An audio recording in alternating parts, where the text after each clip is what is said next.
Hello Shafi గారు. Hello Nagaraju గారు. Narcissistic లక్షణాలు అసలు ఏ విధంగా ఉంటాయండి? అంటే చాలామందికి కొన్ని బిహేవియర్స్ అర్థం కావు. వీళ్ళు ఎందుకు ఇలా ఉన్నారు?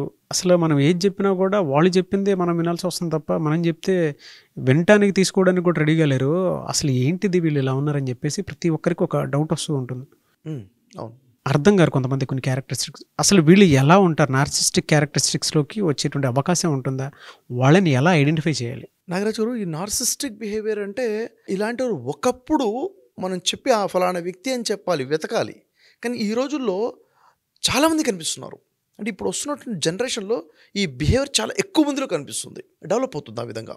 ఏంటి అసలు నార్సిస్టిక్ బిహేవియర్ అంటే ఏంటి, ఎవరిని అంటారు అంటే, ఒక మాటలో చెప్పాలంటే ఎవరిలో అయితే స్వార్థం పీక్స్లో ఉంటుందో వాడేనండి నార్సిస్టిక్. అంటే స్వార్థం పీక్స్, అంతకు మించిన స్వార్థం ఉండదా అన్నట్టుగా అనిపిస్తుంది. వీళ్ళు ఎలా ఉంటారంటే నాగరాజు గారు, ఫస్ట్ పాయింట్, వారు అమితంగా ప్రేమించుకుంటారు. ఎంతగా వారిని వారు ఇష్టపడతారంటే ఇంకా వారి దగ్గరలో కూడా ఇంక దేన్ని ఎవరిని ఇష్టపడరు వాళ్ళు, అంత అమితంగా ఇష్టపడతారు. సరే, తను ఇష్టపడటం మంచిదే కదా, హద్దుకు మించి ఉంటుంది. ఇంకా తనకు తను ఎంత ఇంపార్టెన్స్ ఇచ్చుకుంటారంటే ఇంక ఎవరికి దేనికి అంత ఇంపార్టెన్స్ ఉండదు. ఇక్కడ ఏమవుతుందంటే వీళ్ళ బిహేవియర్ ఎలా ఉంటుందంటే, ఎప్పుడు కూడా వీళ్ళతో పాటు నలుగురు ఉండాలి అన్న ఫీలింగ్. అందరూ నాతో ఉండాలి, అందరూ నన్ను ప్రశంసించాలి, నన్ను పొగడాలి, నన్ను గౌరవించాలి, నాకు ప్రాముఖ్యత ఇవ్వాలి, నా వల్లనే వాళ్ళు ఉన్నారన్న ఫీల్లో వాళ్ళు కనబడాలి. అంటే అందరూ కూడా తన ముందు ఒదిగి ఉండాలి అన్న ఫీలింగ్ బలంగా ఉంటుంది. నలుగురు ఉన్నారంటే నలుగురు నేను గొప్పవాడిని, నేను తెలియగలనోడిని, నా వల్లనే వీళ్ళు ఉన్నారు అన్న ఫీల్ తనకి మాటి కలగాలి. ఆ విధంగా ఎదుటి వ్యక్తి బిహేవ్ చేయాలి అన్నది అనిపిస్తుంది. ఎందుకు అలా బిహేవ్ చేయాలంటే ఇది నిజమేగా అన్న ఫీల్లో ఉంటాడు. మళ్ళీ ఇది నిజమని నమ్ముతాడు, నేను గొప్పవాడిని కదా అని. అయితే ఎలా ఉంటుందంటే తన ఎమోషన్స్కి చాలా ప్రయారిటీ ఇస్తాడు. తన బాధకి చాలా వాల్యూ ఉంటుంది, తన కోపానికి చాలా వాల్యూ ఉంటుంది, తన ప్రతి ఎమోషన్కి వాల్యూ ఎక్కువ ఉంటుంది. ఎదుటి వ్యక్తికి ఎమోషన్స్ ఉన్నాయన్న విషయాన్ని కూడా నమ్మడు. ఎదుటి వ్యక్తి ఏదైనా విషయంలో బాధపడి ఏడుస్తుంటే ఆ బాధను బాధగా చూడడం, ఆ ఏడుపుని ఏడుపుగా చూడడం. నాకు హ్యాపీ అవుతుంది కదా ఈ విషయంలో, మీరు కూడా హ్యాపీగా ఫీల్ అవ్వాలి. మీకు బాధ ఎట్లా అవుతుంది? హ్యాపీనెస్ కదా ఇది. అంటే తన ఎమోషన్సే ఎదుటి వ్యక్తి కూడా క్యారీ ఫార్వర్డ్ చేయాలి అన్నట్టుగా ఉండాలి. అంటే తనకే ప్రాముఖ్యత, ఇంకెవరికి ఉండదు. అది భార్యతో అలాగనే ఉంటాడు, తల్లిదండ్రులతో కూడా అలాగే ఉంటాడు, ఫ్రెండ్స్తో కూడా అలాగే ఉంటాడు. నాకు హ్యాపీనెస్ ఈ విషయంలో ఉందంటే నువ్వు కూడా హ్యాపీగా ఫీల్ అవ్వాల్సిందే. అంటే ఎదుటి వ్యక్తి ఎంపతి అన్నది జీరో అయిపోతుంది. ఎంపతి అంటే ఎదుటి వ్యక్తిని అర్థం చేసుకోవడం అన్నది ఉండదన్నమాట.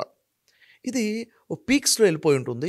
ఇది నెమ్మదిగా అంచలంచలుగా పెరుగుతూ పిచ్చి పీక్స్ ఎక్కిందంటారే, ఆ స్థాయికి వెళ్ళిపోయిన అవకాశాలు చాలా ఘోరంగా ఉంటాయి. ఇలాంటి సిచ్యువేషన్ మనం చూస్తుంటాం. ఇప్పుడు ఈ రీసెంట్గా మనం ఇప్పుడు భార్గవ్ ఇన్సిడెంట్ వింటున్నాం. భార్గవ్ ఇన్సిడెంట్ ఎందుకు అంతగా వెళ్ళిపోయింది అంటే ఈ బిహేవియర్ తనలో ఉంది, డిజార్డర్ తనలో ఉంది, డిజార్డర్ బిహేవియర్ ఉంది. నేను అనుకుందే కరెక్ట్, నాకు కావాల్సిందే నాకు కావాలి, మీ ఫీలింగ్స్కి నా దగ్గర వాల్యూ లేదు, నాకు ఇది కావాలంటే ఇది కావాల్సిందే. ఎందుకంటే మీకు ఈ గుర్తింపు వచ్చింది నా వల్లనేగా, మీకుంది మొత్తం నా వల్లనే కదా, నేనే నా వల్ల అంటే ఏదైనా నా వల్లనే జరుగుతుంది అన్న ఫీలింగ్ కల్పిస్తారనమాట. వీళ్ళలో ఏముంటుందంటే నాగరాజు గారు, నిజంగా చెప్పాలంటే వీళ్ళలో కాన్ఫిడెన్స్ చాలా లోలో ఉంటుంది. ఎంత లోలో ఉంటుందంటే నువ్వు ఇది చేసింది తప్పు అని ఎవరన్నా అంటే తట్టుకోలేరు, కోపం వచ్చేస్తే. ఇప్పుడు నేనున్నాను, మీరు ఏదైనా చెప్పారు నాకు, షఫీ గారు ఇలా కాకుండా ఇలా చేస్తే బాగుండేదంటే ఆలోచిస్తాను, అర్థమైతే కరెక్షన్ చేసుకుంటాను. కానీ కాన్ఫిడెన్స్ లోలో ఉండి లో సెల్ఫ్ ఎస్టీమ్ ఉన్నవాడు ఏం చేస్తాడంటే నీలో తప్పు ఉందని చెప్తే వాడు యాక్సెప్ట్ చేయడు, అసలు కోపం వస్తుంది, అసహనం మొదలైపోతుంది. పొరపాటును మీరు నన్ను ఇక్కడ తప్పు పడితే నాలో ఆ బిహేవియర్ ఉంటే రివెంజ్ తీసుకుంటాను, నేను ఇంత మాట అంటావా, ఇంకొకసారి నా ముందు ఎవరు మాట్లాడకుండా ఉండాలి అన్నట్టుగా ఉంటుంది అనమాట. అంటే నేను సుపీరియర్ లెవెల్లో ఫీల్ అవుతాను, సుపీరియర్ ఫీలింగ్ ఉంటుంది కంప్లీట్గా.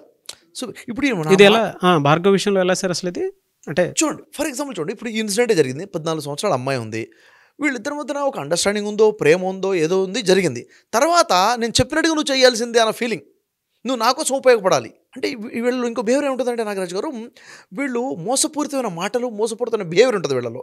ఎదుటి వ్యక్తిని మోసం చేయడం కోసం ఏమేమి మాట్లాడాలి మాట్లాడేస్తారు, ఎలా బిహేవ్ చేయాలి బిహేవ్ చేస్తారు, ఎదుటి వ్యక్తిని నమ్మిస్తారు. ఎందుకు నమ్మించాలి? వాళ్ళు నాకు ఉపయోగపడాలి, నాకు తగ్గట్టుగా ఉండాలి, నాకు రెస్పెక్ట్ ఇవ్వాలి, నాకు గౌరవించాలి. ఎదుటి వ్యక్తి ప్రశ్నించారనుకోండి, నువ్వేం చేసుకుంటావు చేసుకోపో అంటే ఎదుటి వ్యక్తిని కాళ్ళ కింద రాసి పడేస్తారనమాట. ఈ విధంగా వాళ్ళ బిహేవియర్ ఉంటుంది. ఇది జరిగింది కాబట్టే ఆ అమ్మాయి ఒకేసారి రివర్స్ అయిపోయింది. అవును, అక్కడ హర్ట్ అయింది. అంటే ఈ నార్సిస్టిక్ బిహేవియర్ ఉన్న వాళ్ళ చుట్టుపక్కల ఉన్న వాళ్ళు ఖచ్చితంగా హర్ట్ అవుతారు. ఎందుకు హర్ట్ అవుతుంటే వాళ్ళ ఎమోషన్స్కి ఇక్కడ రెస్పెక్ట్ లేదు కదా, కాబట్టి అక్కడ హర్ట్ అవ్వడం వల్ల ఫస్ట్ ఒక రిలేషన్ కొన్ని రోజులు మంచిగుందేమో, ఎప్పుడైతే వీడి అసలు తత్వం, అసలు మోసపూరితత్వం బయటపడిపోయిందో తను హర్ట్ అయిపోయింది. ఎప్పుడైతే ఈ విషయం బయటపడిపోయిందో వెంటనే రివర్స్ అయిపోయింది మ్యాటర్. ఈ విషయం నేను చెప్పడం కాదండి, తనతో పాటు క్లోజ్ జర్నీ చేసినట్టు వాళ్ళ ఫ్రెండ్స్ చెప్తున్నారు. ఏమన్నారు, మేము ఎందుకు దూరం అవ్వాల్సి వచ్చిందంటే వాడి బిహేవియర్ అలా ఉంది, ఏ విషయం చెప్పినా తీసుకునే స్థితిలో ఉండేవాడు కాదు, మమ్మల్ని తప్పు పట్టేవాడు, ప్రశ్నిస్తే దూరం చేసేసాడు, అంటే యాటిట్యూడ్ చాలా రూడ్గా తయారైపోయింది అని చెప్పి ఎవరు చెప్తున్నారు, తన క్లోజ్ ఫ్రెండ్సే చెప్తున్నారు. ఇంకా వీళ్ళ బిహేవియర్ ఏంటంటే ఎదుటి వ్యక్తిని భయపెడతారు, లేకపోతే ఎంత మోసపూరితంగా ఉంటుందంటే నువ్వు లేకపోతే నేను ఉండలేను, బతకలేని చెప్పేసి కోసేసుకుంటారు కూడా. నిజంగా కోసుకోవడం కూడా ఒక యాక్టింగే, ఒక బిహేవియరే ఎదుటి వ్యక్తిని లొంగ తీసుకోవడం కోసం. ఇదే ఈ భారతదేశంలో జరిగిందని ఫ్రెండ్స్ చెప్పారు. ఇన్సానిటీ అన్న ఈ విధంగా ఉంటుంది. అంటే ఎదుటి వ్యక్తి అరే నా కోసం నువ్వు కోసేసుకుంటున్నావు అంటే సరెండర్ అయిపోతాం కదా అక్కడ. ఈ విధంగా బ్లాక్మెయిల్ చేయడం కూడా ఇలాంటి వాళ్ళ బిహేవియర్ అనమాట. సో ఇలాంటిది ఈరోజు చాలా ఎక్కువ మందిలో పెరిగిపోతుంది. అంటే నాకు కావాల్సింది, నీకు ఎంత బాధైనా నాకు అవసరం లేదని చెప్పేసి పేరెంట్స్తో బిహేవ్ చేసేవాళ్ళు ఉన్నారు, ఫ్రెండ్స్తో బిహేవ్ చేసేవారు ఉన్నారు, వైఫ్తో లేక హస్బెండ్తో బిహేవ్ చేసేవారు ఉన్నారు. కంప్లీట్గా నిజంగా చెప్పడం నిజంగా ఈ సాడిజం అని చెప్తాను. ఇది ఈ డిజార్డర్ అనేది ఒక సాడిజం. అయితే నాగరాజు గారు, ఇలాంటి వాళ్ళతో ఏదైనా ఒక విషయంలో నువ్వు నాకు మోసం చేశావు, నువ్వు ఇక్కడ తప్పు మాట్లాడావు అని ఎవరైనా వీళ్ళతో వాదిస్తే వీళ్ళ రియాక్షన్ ఎలా ఉంటుందంటే, అసలు తప్పు నీదే, అసలు మోసం నువ్వే చేశావు అని ఎంతగా మాట్లాడతాడంటే ఎదుటి వ్యక్తికే డౌట్ వచ్చేస్తుంది, నిజంగా నేనే తప్పు చేశానా అన్నట్లుగా మాట్లాడతారు వీళ్ళు. అంటే కంప్లీట్గా వీళ్ళు టెక్నికల్గా స్ట్రాంగ్గా ఉంటారు, స్కిల్ఫుల్గా స్ట్రాంగ్గా ఉంటారు, సాడిజానికి కావాల్సినటువంటి ఆ పిచ్చి పీక్స్లో ఉండి ఎదుటి వ్యక్తిని తప్పుగా ప్రూవ్ చేసే ప్రయత్నం చేస్తారు. అసలు ఈ బిహేవియర్ ఎందుకు వస్తుంది? ఫైనల్గా వీళ్ళకి కావాల్సింది ఏంటంటే నేను ఎదగాలి, నేను ఫేమ్ అవ్వాలి, నేను డెవలప్ అవ్వాలి, నా చుట్టూ ఉన్న వాళ్ళందరూ కూడా నా డెవలప్మెంట్కి ఉపయోగపడాలి. సరే నేను నీకు ఉపయోగపడాను కదా అని ఎవరు అంటే, లేదు, నీకోసం నేను ఉపయోగపడ్డాను, నేనున్నాను కాబట్టి నువ్వు ఉన్నావు, నీకు వచ్చిన గుర్తింపు నా వల్లనే వచ్చింది అంటే ప్రతి వ్యక్తికి వచ్చిన గుర్తింపు తన వల్లనే అని అందరూ ఒప్పుకోవాలంటాడు. ఫైనల్గా తనకు కావాల్సిన ఇంటెన్షన్ అనేది నేను డెవలప్ అవ్వాలి అని తప్ప అందరినీ తొక్కేసుకుంటూ వెళ్ళిపోతాడు. అవసరమైతే ఎవరినైనా మధ్యంతరంగా వదిలేస్తాడు కూడా, ఎవరిని ఎలాగైనా వాడుకోవడానికి సిద్ధపడిపోతారు. ఇది వీళ్ళ బిహేవియర్ అనమాట. అంటే అందుకే చెప్పాను, స్వార్థం ఎలా ఉంటుందంటే పీక్స్లో ఉంటుంది. అంటే పక్కవాడికి అవసరమైతే సమాధి కట్టానా అక్కడ పునాది వేసుకోవాలి అన్న ఆలోచనలో ఈ భావన వెళ్ళదుంటుంది అనమాట. అదొక మానసిక వ్యాధి అది. నిజంగా చెప్పండి, చాలామందికి తను తప్పు చేస్తున్న విషయం తనకు అర్థం కాదు. మనకు అర్థం ఇప్పుడేముంది, ఇలాంటి క్యారెక్టర్ ఉంటాడు, చాలా పెద్ద తప్పుగా అనిపిస్తుంది, అది తప్పు అనే విషయం తనకు అర్థం కాదు. ఇది అసలు విషయం. అంటే ఆ మోడ్లో వచ్చేసి ఉంటాడు, ఆ ట్రాన్స్లో ఉంటాడు వాడు. ఇదే కరెక్ట్, నేనే గొప్ప, నాకే కావాలి, ఇంపార్టెన్స్ తన కోసం అంత సెల్ఫ్ ఉంటుందన్నమాట. ఈ స్థాయిలో ఉండడం పెద్ద డిజార్డర్ ఇది. ఈ డిజార్డర్ ఎందుకు వస్తుంది అసలు? ఏ రీజన్ వల్ల వస్తుంది అసలు? ఇలా ఎందుకు తయారవుతారు సార్ అంటే రీజన్స్ మల్టిపుల్గా ఉన్నాయి. ఒకేసారి పర్సనాలిటీ ఈ విధంగా తయారు కాదు. తన చైల్డ్హుడ్లో పేరెంట్స్ కానీ ఇంకెవరైనా కానీ అమితంగా వాళ్ళని ప్రశంసించడం జరిగిందనుకోండి, అంటే పొగట్టం, ఎంతంటే హద్దుకు మించి వాడిని పొగట్టం మొదలుపెట్టడం వల్ల కూడా ఈ డిజార్డర్కి ఒక సీడ్ పడుతుంది.